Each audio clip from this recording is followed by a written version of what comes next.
بسم اللہ الرحمن الرحیم۔ السلام علیکم ناظرین، میں ہوں عرفان ہاشمی اور آپ کو پروگرام دو ٹوک میں لندن سے خوش آمدید کہتا ہوں۔ اسلام آباد سے میرے ساتھ موجود ہے ابراہیم راجہ صاحب۔ راجہ صاحب السلام علیکم۔ وعلیکم السلام۔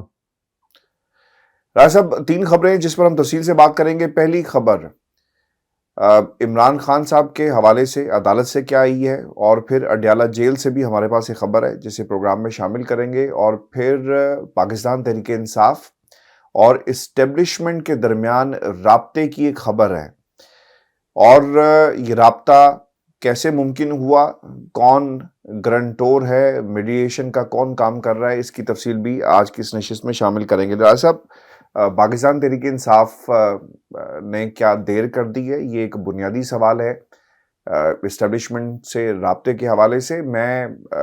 جو پی ٹی آئی کی ایک پولیٹیکل انگیجمنٹ کمیٹی کا ذکر کر دوں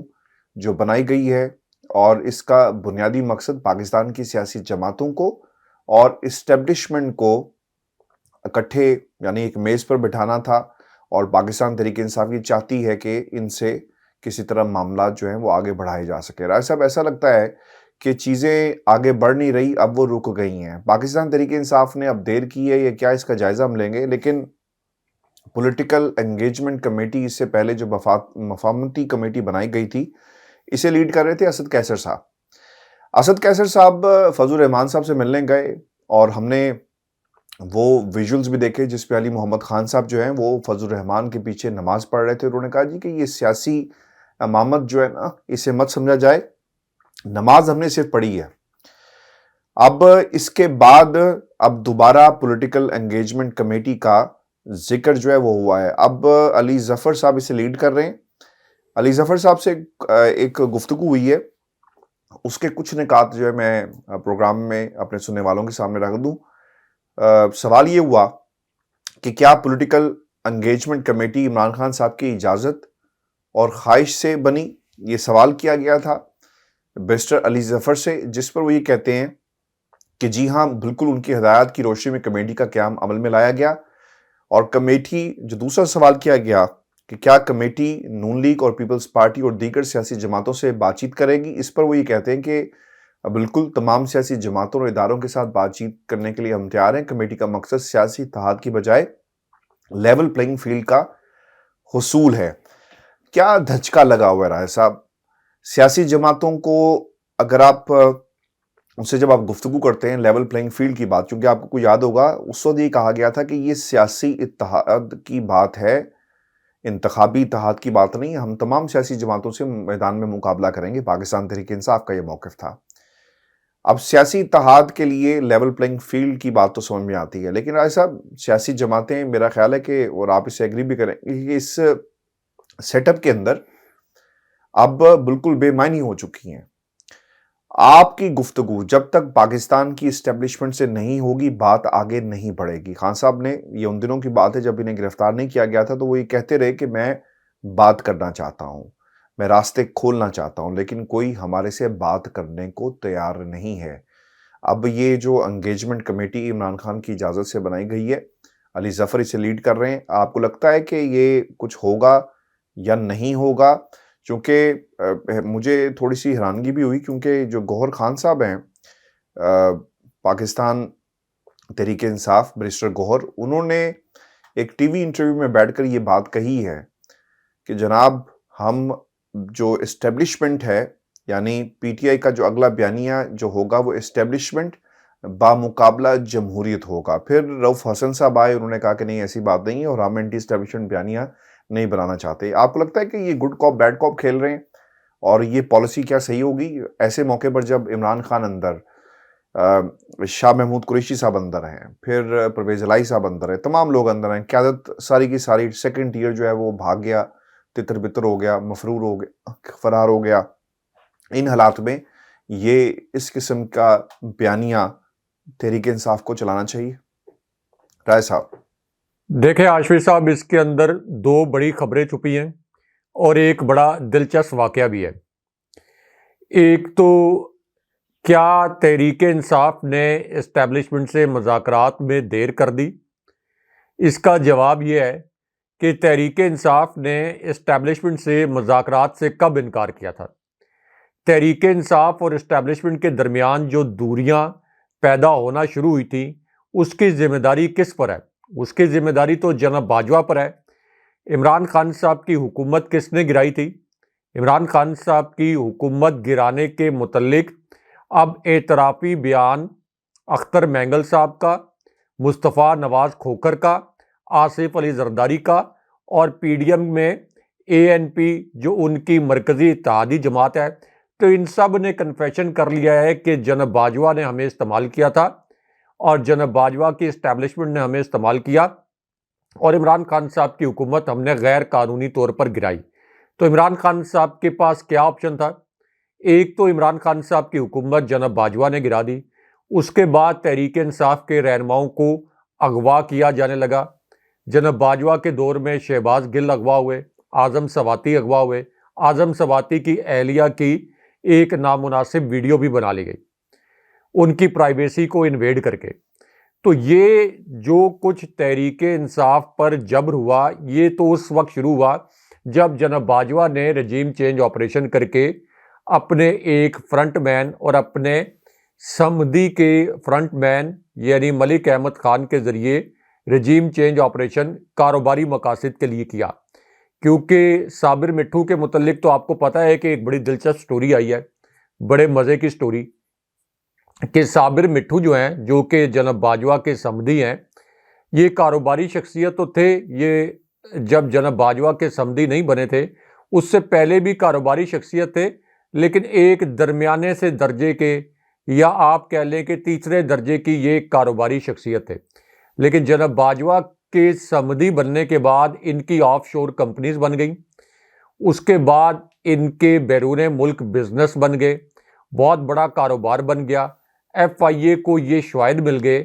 کہ صابر مٹھو کے یہ جو اثاثے ہیں ان کے متعلق مبینہ طور پر صابر مٹھو کے پاس شواہد موجود نہیں ہیں کہ یہ اثاثے انہوں نے کس طریقے سے بنائے۔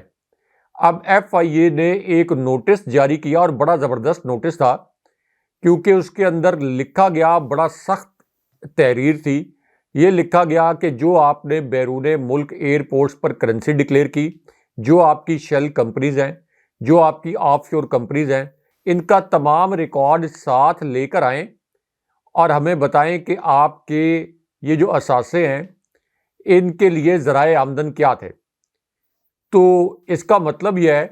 کہ اس کے اندر یہ بھی لکھ دیا گیا کہ ورنہ آپ کے خلاف ہم سخت کارروائی کریں گے۔ تو FIA نے اگر اس قسم کا نوٹس جاری کیا تو دس مینز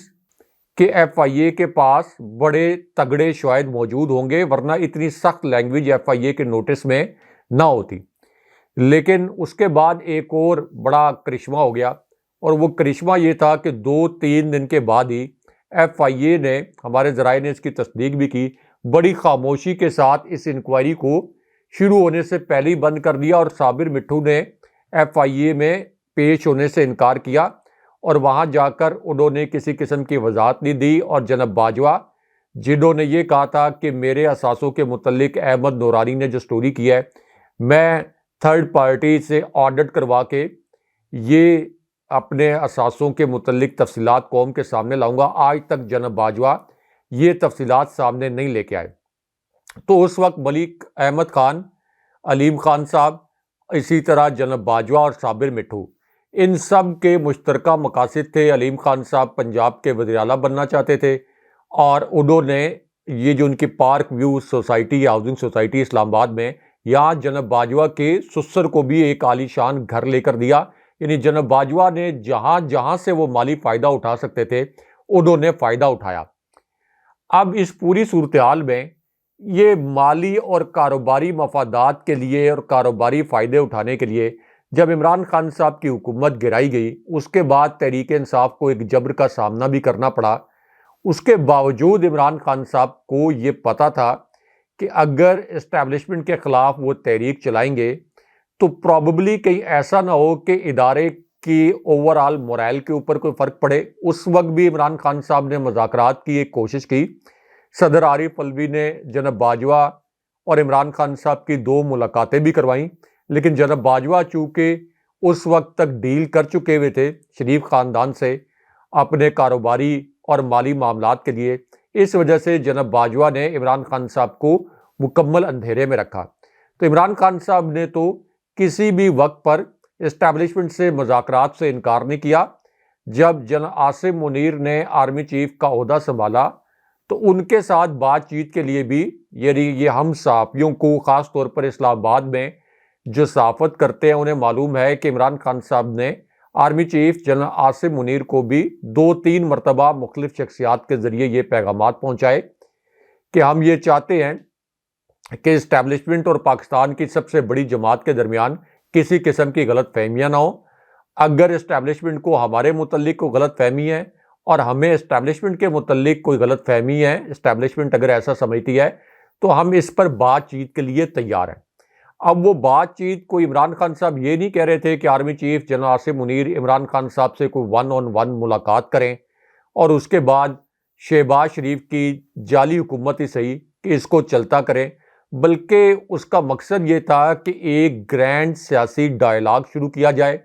عمران خان صاحب نے کہا کہ چونکہ 75 سال سے اچھی بات ہو یا بری بات ہو، مثبت ہو یا منفی ہو،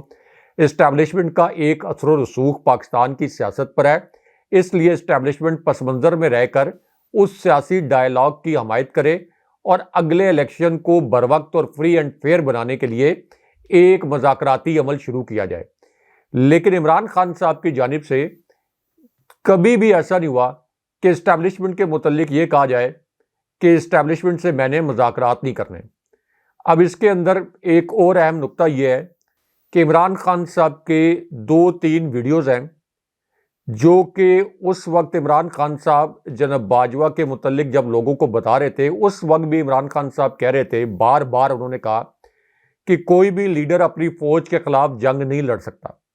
خان صاحب نے کہا کہ فوج کے خلاف جنگ لڑ کر لیڈر جیت جاتے ہیں، اگر میں اپنی پاپولیرٹی کی بنیاد پر یہ جنگ جیت بھی جاتا ہوں تو یہ ملک ہار جائے گا، اس لیے میں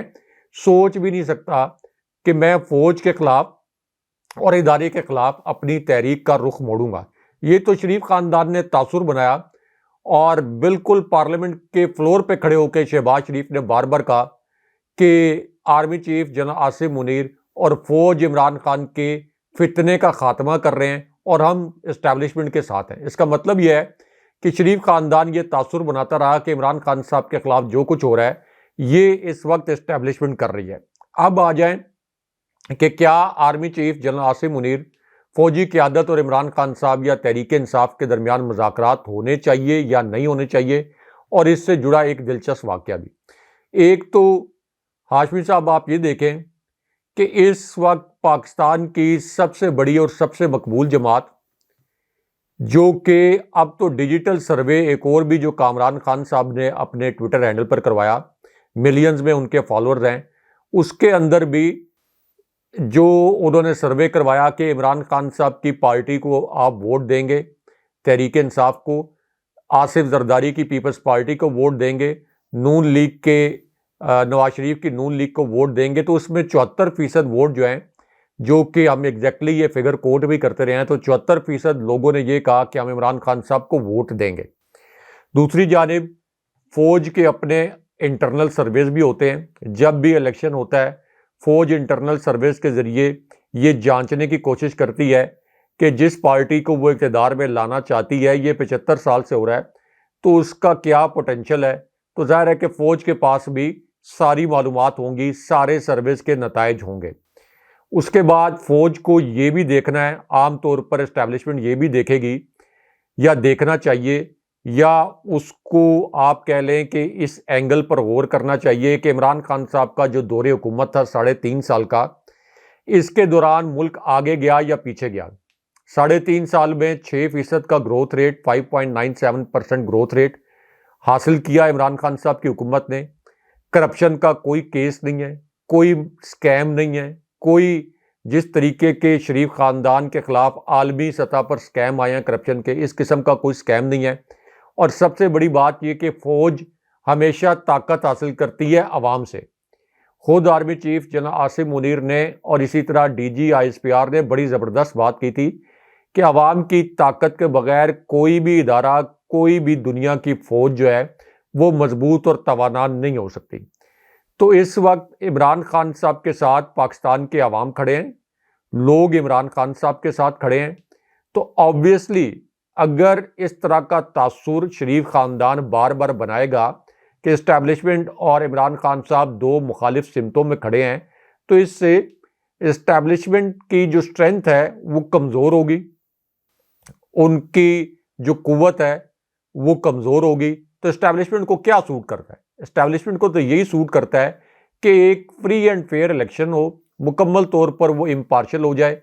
اور اسٹیبلشمنٹ کو عمران خان صاحب کو جتانے یا ہرانے کے لیے کسی قسم کی ایفرٹ نہ کرنی پڑے۔ تو اسٹیبلشمنٹ کو سب سے زیادہ سوٹ تو یہ کرتا ہے کہ فری اینڈ فیئر الیکشن کے نتیجے میں عمران خان صاحب جیت جائیں، مشکل فیصلے جو ریاست کے لیے کرنے ہیں وہ عمران خان صاحب کر سکتے ہیں، لوگوں کو ان پر اعتماد ہے، اسٹیبلشمنٹ کوئی بھی منتخب حکومت آئے اس کے ساتھ مل کر کام کرے۔ لیکن اگر شریف خاندان کو دوبارہ سے اقتدار دینا ہے تو اس کے لیے کتنے پاپڑ بیلنے پڑیں گے؟ ایک تو جو اتنے میسیو لیول پر رگنگ کرنی پڑے گی، شریف خاندان کا تو کچھ نہیں جائے گا، لیکن اداروں سے سوالات ہونا شروع ہو جائیں گے، پاکستان کے اندر تفریق پھیلے گی، انتشار پھیلے گا، اور ظاہر ہے کہ یہ ایک ایسی صورتحال میں جب پاک فوج کے افسران، پاک فوج کے جوان، پوری پاک فوج جو ہے یہ دہشت گردی کے خلاف جنگ میں جانیں دے رہی ہے، جب پاک فوج کی شہادتیں ہو رہی ہیں، تو اس پوری صورتحال میں یہ کبھی بھی ایک مثبت بات نہیں ہوگی کہ ملک کے اندر کوئی تفریق پیدا ہو، کوئی انتشار پیدا ہو۔ تو اس وجہ سے اس وقت وے فارورڈ یہی ہے کہ ڈائلاگ ہو، سیاسی ڈائلاگ ہو، اور اس کے اندر یہ طے کیا جائے کہ کس طریقے سے الیکشن فری اینڈ فیئر ہوگا، بروقت ہوگا۔ اس وقت تو آپ دیکھیں کہ پیپلز پارٹی بھی یہ کہہ رہی ہے کہ جب ہم لیول پلئنگ فیلڈ کی بات کرتے ہیں تو یہ سمجھتے ہیں کہ یہ کوئی ایون فیلڈ کی بات ہو رہی ہے، جس طرح انہوں نے شریف خاندان نے وہاں پر کرپشن کی ہے۔ تو پاکستان کے اندر کوئی ایک شخص بھی نہیں بچا جس کو یہ نہ پتا ہو کہ اس وقت شریف خاندان کو نوازا جا رہا ہے، اور جس کو یہ نہ پتا ہو کہ نواز شریف اور شریف خاندان کی پاپولیرٹی اس وقت پستیوں میں ہے، لیکن اس کے باوجود اگر زبردستی ان کو حکومت دی گئی تو نہ معاشی استحکام آئے گا، نہ سیاسی استحکام آئے گا۔ اور یہ ایک اچھی پالیسی ہے عمران خان صاحب کی، کیونکہ محاذ رائی سے تو ظاہر ہے کہ ایک طرف ریاست کو بھی آپ یہ کہہ لیں کہ اگرچہ یہ جو صورتحال ہے کہ یہ عمران خان صاحب کی پیدا کردہ نہیں ہے، یہ جناب باجوہ کی پیدا کردہ صورتحال ہے، لیکن اس پوری صورتحال میں ریاست کے لیے آگے بڑھنے کے لیے عمران خان صاحب ایک بڑے قومی لیڈر کے طور پر یہ سیاسی ڈائلاگ شروع کرنا چاہتے ہیں، اور اسٹیبلشمنٹ کو اس کے اوپر فراخ دلی کا مظاہرہ کرتے ہوئے اس ڈائلاگ کی کامیابی کے لیے پس منظر میں رہ کر کام کرنا چاہیے۔ اجرائے صاحب، یہ توہین عدالت کا یہ معاملہ ہے، درخواست ایک توہین عدالت کی آئی اور نوٹسز کے حوالے سے اس پر جواب دیا گیا ہے، اور یہ جواب دیا ہے اڈیالہ جیل کے سپرنٹینڈنٹ نے، جس کو یہ کہا گیا تھا کہ آپ نے عمران خان کی ان کی فیملی کے ساتھ جو ہے وہ واٹس ایپ کے اوپر گفتگو جو ہے وہ کروانی ہے۔ اب اس کے اندر جو عدالت میں جواب جو جمع کروایا گیا ہے اس کے مطابق سائفر کیس کی سماعت کرنے والے خصوصی عدالت نے چیئرمین پی ٹی آئی کے بیٹوں سے ملاقات کروانے کے احکامات جاری کیے تھے۔ پی ٹی آئی کے وکیل کی جانب سے سپرنٹینڈنٹ اڈیالہ جیل کے خلاف توہین عدالت کی درخواست جمع کرواتے ہوئے یہ موقف اختیار کیا گیا کہ عمران خان کی بیٹوں سے ٹیلی فون پر بات نہیں کروائی جا رہی۔ سیکرٹ عدالت کے جج ابو الحسنات ذوالقرنین رخصت پر ہونے کے باعث سائفر کیس کی سماعت پر پیر تک ملتوی ہو گئی۔ سپرنٹینڈنٹ جو اڈیالہ جیل ہے انہوں نے اپنا جو جواب جمع کروایا، اس میں انہوں نے یہ کہا کہ بیٹوں سے ملاقات کروانے سے ایک تو معذرت کرتے ہوئے یہ موقف اختیار کیا کہ 18 اکتوبر کو خصوصی اقدامات کر کے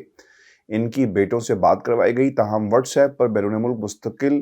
بات کروانے کی سہولت جیل میں موجود نہیں ہے۔ جواب میں یہ بھی کہا گیا کہ عدالت اس حوالے سے محکمہ داخلہ جو پنجاب ہے انہیں رولز میں ترمیم کے حوالے سے ہدایت جو ہے وہ جاری کر سکتی ہے۔ جیل سپرنٹینڈنٹ کی جانب سے جمع کرائے گئے جواب میں مزید یہ بھی کہا گیا کہ آئی جی جیل خانہ جات کی جانب سے آفیشیل سیکرٹ ایکٹ کے ملزمان سے متعلق ایک لیٹر جاری کیا گیا تھا، جس میں کہا گیا تھا کہ آفیشیل سیکرٹ ایکٹ کے تحت ملزمان کو پی سی او کی سہولت نہیں دی جا سکتی۔ جواب میں یہ بھی کہا گیا کہ عدالت کی حکم عدولی سے متعلق سوچ بھی نہیں سکتا، توہین عدالت کی جو درخواست دائر کی گئی تھی اسے خارج کیا جائے۔ رائے صاحب، مسئلہ یہاں پر یہ ہے کہ نواز شریف کے خلاف ایک فیصلہ موجود ہے، لیکن نگران حکومت ان کی سزا کو معطل کر کے انہیں اسٹیٹ پروٹوکول دیتی ہے۔ ویژولز کچھ ایسے بھی آئے جس میں نواز شریف صاحب لاہور کے گورنر ہاؤس میں دیکھے گئے، وہاں پر ان کا پروٹوکول، ان کو بلیغ الرحمان جو گورنر پنجاب ہیں انہوں نے ان کا استقبال کیا، پھر ملاقات ہوئی، پوری فوج لاہور لشکر جو تھا وہ لے کر وہاں پر داخل ہوئے۔ یہ واٹس ایپ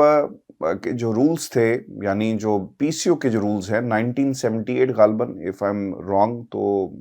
ہمیں کوئی بھی کریکٹ کر سکتا ہے، 50 سال پرانے ہیں۔ اس وقت واٹس ایپ ایجاد نہیں ہوا تھا۔ ہاں اگر ایجاد ہوا ہوتا تو کہہ دیا جاتا کہ جناب 50 برس بعد جب کوئی قیدی سوال کرے گا تو واٹس ایپ کی سہولت اسے دی جائے۔ رولز آپ راتوں رات چینج کر لیتے ہیں، راتوں رات بنا لیتے ہیں۔ رائے صاحب، یور ٹیک آن دس؟ ہاشمی صاحب ایک بڑی تکلیف دہ سی سی ٹی وی فوٹیج پر بھی بات کرتے ہیں جو کہ ایک فوجی افسر کے متعلق ہے، لیکن یہ جو جیلر نے اور سپرنٹینڈنٹ نے جو کچھ کیا ہے، جو اندھیر نگری جج ابو الاسناد صاحب کی عدالت میں پہلے ہوتی رہی ہے، جہاں پر عمران خان صاحب کو ایک لوہے کے پنجرے میں قید کر کے پیش کیا جاتا، اور سائفر جیسے بوگس ترین کیس میں عمران خان صاحب پر فرد جرم بھی عائد کر دی گئی تاکہ جلد سے جلد ٹرائل مکمل کیا جائے۔ اور اس پر پھر جسٹس گل حسن زیب کے وہ ریمارکس کہ اس طرح کا ٹرائل آگے نہ بڑھائیں کہ جس کی پوری عمارت تاش کے پتوں کی طرح بکھر جائے۔ انصاف نہ صرف ہونا چاہیے بلکہ انصاف ہوتا ہوا نظر بھی آنا چاہیے، اور انہوں نے اپنے ریمارکس سے یہ ظاہر بھی کر دیا کہ جیل کے اندر جو عمران خان صاحب کا ٹرائل ہے یہ مکمل طور پر غیر قانونی ہے، اور آپ یہ کہہ لیں کہ اگر ان کو آزادانہ فیصلہ کرنے دیا جائے، آزادانہ طریقے سے وہ فیصلہ کر سکتے،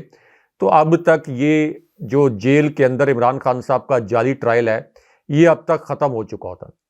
اب جو جج ابو الاسناد کی عدالت کے اندر ایک اور انہونی ہوئی، یعنی عمران خان صاحب بھی وہاں موجود تھے، شاہ محمود قریشی بھی موجود تھے، اور دوسری جانب جج ابو الاسناد صاحب نے یہ حکم جاری کیا اور خود کو بڑا دبنگ جج بھی ظاہر کیا۔ جیسے علیمہ خان صاحبہ کے ساتھ مکالمہ کرتے ہوئے انہوں نے کہا تھا کہ آج تک بتائیں کہ آپ کی کون سی درخواست ہے یا عمران خان صاحب کی کون سی درخواست ہے جس کے اوپر میں نے منظوری نہ دی ہو۔ تو اب یہاں پر ایک بڑا فکس میچ کھیلا گیا، اور جو عمران خان صاحب کی ان کے بیٹوں سے واٹس ایپ پر بات نہیں کروائی گئی تھی، اس پر توہین عدالت کا نوٹس جاری کیا گیا تھا جیلر صاحب کو۔ جیلر صاحب بجائے اس کے کہ عمران خان صاحب کی بات کروا دیتے عدالتی حکم کا پاس رکھتے ہوئے، کیونکہ عدالت سے بہتر تو جیلر صاحب جیل کے قوانین نہیں جانتے۔ یہی نواز شریف تھے، جیل کے مینول میں کہیں بھی نہیں لکھا ہوا کہ جو شخص مجرم ہو جو کہ عدالت سے سزا یافتہ ہو۔ عمران خان صاحب عدالت سے سزا یافتہ نہیں ہے۔ عمران خان صاحب کی سزا توشہ خانہ کیس میں معطل ہو چکی ہے، اور سائفر کیس میں ابھی ان کو سزا نہیں سنائی گئی، جبکہ نواز شریف کو سزا سنائی جا چکی تھی۔ جیل مینول سے ہٹ کر نواز شریف کے ساتھ ایک دن میں 70 لوگ ملاقاتیں کرتے تھے اسی اڈیالہ جیل کے اندر۔ بطور صحافی میں اس کا عینی شاہد ہوں۔ بہت بڑے بڑے دیگچوں میں، جو بہت بڑے بڑے دیگچے ہیں، شہزور گاڑیوں میں کھانے آتے تھے نواز شریف کے لیے، میٹھی ڈشز جو تھیں یہ الگ آتی تھیں، اور 3 ٹائم کا کھانا گھر سے آتا تھا نواز شریف کے لیے۔ یہ بھی ایک مجرم کے طور پر جیل مینول میں نہیں تھا، لیکن نواز شریف کو یہ سہولت دی گئی تھی۔ نواز شریف کو 2 مشقتی بھی دیے گئے، بیڈ روم دیا گیا، اٹیچ باتھ دیا گیا، لان دیے گئے، ہر طرح کی سہولت فراہم کی گئی۔ لیکن یہاں پر یہ ایک بہانہ بنایا گیا کہ عمران خان صاحب کی ان کے بیٹوں سے ملاقات نہیں کرواؤں گا، بات نہیں کرواؤں گا، اس کے باوجود کہ ان کو توہین عدالت کا نوٹس جاری ہو چکا تھا۔ لیکن اس کے اندر زیادہ تکلیف دہ بات یہ ہے کہ جج صاحب جب ان کا وقت آیا کہ وہ جیلر صاحب کے خلاف کارروائی کریں توہین عدالت کے معاملے پر، تو جج صاحب عدالت سے ہی غائب ہو گئے۔ جج صاحب عدالت میں موجود نہیں تھے، تو اس وجہ سے لگتا یہ ہے کہ یہ بھی ایک فکس میچ تھا کہ جج صاحب عدالت میں موجود نہ ہو اور وہاں پر آ کر جیلر اپنا مدعا بیان کریں، اور شاید پروبیبلی لیٹر آن جج صاحب 1 2 3 دن کے بعد یہ فیصلہ کریں کہ نہیں، جیل مینول میں نہیں بھی ہے تو عمران خان صاحب کی بات کرا دیں تاکہ یہ کہا جائے یا یہ تاثر دیا جائے کہ دیکھیں ہم تو عمران خان صاحب کو انصاف دے رہے ہیں۔ اب ہاشمی صاحب ایک طرف تو اڈیالہ جیل میں اور جج ابو الاسناد کی عدالت کے اندر یہ انہونیاں ہو رہی ہیں، دوسری جانب ایک سی سی ٹی وی فوٹیج اس وقت سوشل میڈیا پر وائرل ہے، عمران خان صاحب کے ساتھی اور خواتین جو ان کی کارکن ہیں، خواتین رہنما، ان کو بھی کس قسم کے جبر کا سامنا ہے، کیونکہ جو میجر طاہر صادق ہیں وہ خود تو عمرے پر ہیں، لیکن اب ان کے چاروں گھروں کے اوپر چھاپے مارے گئے ہیں، ان کی جو بیٹی ہیں ان کے گھر پر چھاپا مارا گیا اور وہاں پر صرف 3 خواتین موجود تھیں اور کوئی 2 4 10 12 پولیس اہلکار نہیں، 100 سے بھی زائد پولیس اہلکار ہیں۔ سی سی ٹی وی فوٹیج میں دیکھا جا سکتا ہے کہ جیسے ان 3 خواتین کے متعلق یہ نشاندہی ہوئی ہو کہ یہ کوئی دہشت گرد ہیں۔ تو یہ سی سی ٹی وی فوٹیج سامنے آئی ہے، ایک ریٹائرڈ فوجی آفیسر، ظاہر ہے کہ ایک سیاسی ورکر کے ساتھ ساتھ وہ ایک ریٹائرڈ فوجی آفیسر بھی ہیں، تو ان کے گھر پولیس نے دیواریں پھلانگ کر اس طرح سے داخل ہوئی جیسے کہ دہشت گردوں کے گھر پولیس یا قانون نافذ کرنے والے ادارے داخل ہوتے ہیں، صرف اس لیے کہ ابھی تک ان کی جانب سے عمران خان صاحب کو چھوڑنے کا اعلان نہیں کیا گیا۔ ایک خط بھی اس وقت بڑا تکلیف دہ وائرل ہے جو کہ جیل سے لکھا گیا ہے، اور اس خط میں یہ لکھا گیا کہ میرے جو شوہر ہیں وہ ٹیچر ہیں، مجھے پچھلے 4-5 ماہ سے جیل میں ڈالا گیا، میرے شوہر کو بھی صرف اس لیے گرفتار کر لیا گیا کہ وہ مجھے سپورٹ کرتے ہیں، میرے بچے میری شکل دیکھنے کے لیے، میرا چہرہ دیکھنے کے لیے ترس گئے ہیں، مجھ پر مقدمات صرف اس لیے بنائے جا رہے ہیں کہ میں عمران خان صاحب کی سپورٹر ہوں، لیکن کیا کوئی ایسا جج ہے جو کہ اس آئین شکنی کو اور قانون شکنی کو ختم کرے؟ یہ سوال انہوں نے اصل میں جسٹس فائز عیسیٰ صاحب کو کیا، جو کہ اس وقت اپنے کان اور آنکھیں بند کر کے اور سپریم کورٹ کے کان اور آنکھیں بند کر کے بیٹھے ہوئے ہیں۔ اور صنم جاوید کا یہ خط جو ہے، اس نے بھی، جس کی بڑی تکلیف دہ قسم کی تحریر ہے ان کے بچوں کے حوالے سے بھی، تو یہ بھی اس وقت سوشل میڈیا پر وائرل ہے۔ لیکن جسٹس فائز عیسیٰ صاحب جو کہ انسانی حقوق کے چیمپئن، آئین کے چیمپئن، قانون کی بالادستی کے چیمپئن بنتے ہیں، ان کی جانب سے یہ تمام جو غیر قانونی اقدامات کیے جا رہے ہیں، ان کے اوپر کوئی نوٹس لینا تو ایک طرف، جسٹس فائز عیسیٰ صاحب کی جانب سے اس کے اوپر کسی بھی کیس کے اندر ضمنی ریمارکس تک نہیں آ رہے، کوئی اور جج جو ہے وہ اس معاملے کا نوٹس نہیں لے رہا، تو اس سے آپ اندازہ کر لیں کہ پاکستان کا جو پورا نظام ہے وہ شریف خاندان کے، پی ڈی ایم کے، خاص طور پر شریف خاندان کے ہاتھوں کس طرح سے یرغمال بنا ہوا ہے۔ اور جسٹس فائز عیسیٰ صاحب جن کا کلاک اب اینٹی کلاک ٹک ٹک کر رہا ہے، ان کا ٹائم بڑی جلدی سے ختم ہو رہا ہے، یہ ان کی ساکھ پر بڑے سوالات چھوڑ جائے گا۔ راز صاحب، یہ جو سائفر کا معاملہ ہے، 2 درخواستیں اب سپریم کورٹ پاکستان میں سے پینڈنگ ہیں، انہیں نمبر لگ گیا لیکن سماعت نہیں ہو رہی۔ ایک تو جج کی تعیناتی اور پھر یہ جو فرد جرم کا معاملہ ہے اور پھر خان صاحب کی ضمانت۔ اب ہوا اس کے اندر یہ ہے کہ ایک تو جو نکات امپورٹنٹ ہیں وہ یہ ہے کہ ایک تو ٹرائل بہت جلدی میں کیا گیا، یہ موقف اختیار کیا جا رہا ہے، چارج شیٹ نامکمل، عمران خان کے حوالے سے جو چلان پیش کیا گیا کاپی اس کی نہیں دی گئی، اور پھر اس کے ساتھ ساتھ جو امپورٹنٹ نقطہ ہے وہ ہے آپ کی اس کی جو جورسڈکشن ہے اسلام آباد ہائی کورٹ کی، ان کا استحقاق نہیں تھا، سپریم کورٹ کا یہ استحقاق تھا کہ وہ خصوصی عدالت قائم کرے، لیکن فرد جرم بھی عائد ہوئی اس عدالت کی طرف سے، تو پھر اس تناظر میں اس کو دیکھنا ہوگا۔ پھر جو حامد خان صاحب کی طرف سے موقف اپنایا گیا ہے کہ عمران خان کو سیاسی انتقام کا نشانہ بنایا جا رہا ہے، اور سیاسی انتقام کا دائرہ عمران خان کی سیاسی جماعتوں اور اتحادیوں تک پھیلا دیا گیا، یعنی جو کارروائیاں آج کل عمران خان اور پی ٹی کے ساتھ ہو رہی ہے، اس کا تذکرہ جو ہے وہ کیا گیا ہے۔ اس کے ساتھ ساتھ عمران خان کے خلاف 200 کے قریب مقدمات کا بھی حوالہ دیا گیا، ریاستی مشینری جعلی مقدمات بنانے کے لیے قابل اعتراض مقصد کے تحت ان کو استعمال کیا جا رہا ہے۔ ایف آئی اے، باقی دیگر جو ادارے ہیں ان کو کس طرح استعمال کیا گیا۔ اور پھر رائے صاحب، اس کے اندر جو سب سے اہم نقطہ یہ ہے کہ فرد جرم تو عائد ہو گئی، لگتا ہے ایسا ہے کہ قاضی صاحب جو ہیں شاید یہ کہیں کہ یہ مناسب پلیٹ فارم نہیں ہے اور آپ کسی اور پلیٹ فارم پر جا کر اس کے اوپر بات کریں. جہاں تک جورسڈکشن کا تعلق ہے، ٹرائل کورٹ کو نہیں روکا جا سکتا کہ وہ اس سماعت کو روک دے.